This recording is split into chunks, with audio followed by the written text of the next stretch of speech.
पहिली गोष्ट म्हणजे हे जे 2 तरुण मुलं आली, ती कोणाच्या पासमुळे आली? त्यांच्यावर काही कारवाई झाली का? म्हणजे प्रश्न विचारला, दुसरा कोणी प्रश्न दिला, तर त्या व्यक्तीला, त्या महिलेला तुम्ही खासदारकी त्याची रद्द करून टाकली. पण एवढी मोठी सिक्युरिटी थ्रेट कॅनिस्टर घेऊन तुमच्या संसद भवनमध्ये आले, नवीन संसद भवन.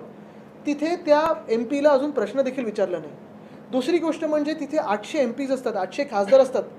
150 कोटी जनतेला रिप्रेझेंट करतात. त्या संसद भवनात जेव्हा 2 तरुण मुलं येतात, उडी मारून आत येतात, उद्या ते काही घेऊन येऊ शकले असते. त्याच्यावर जेव्हा सरकारला प्रश्न केला जातो, 150 खासदारांना, मला वाटतं असं ब्रिटिश साम्राज्यात पण झालं नसेल, असं एवढं चाललेलं आहे, की मोगलाई जणू काही आपल्या देशात आलेली आहे.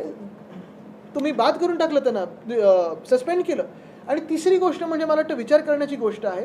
त्यांना 100% माहिती आहे, की जर सिक्युरिटी त्या दिवशी अलर्ट असती, तर कदाचित शूट साईट पण झाला असता.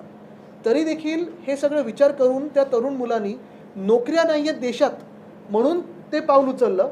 ह्याच्यावर आपण गंभीरपूर्वक विचार करणं गरजेचं आहे, की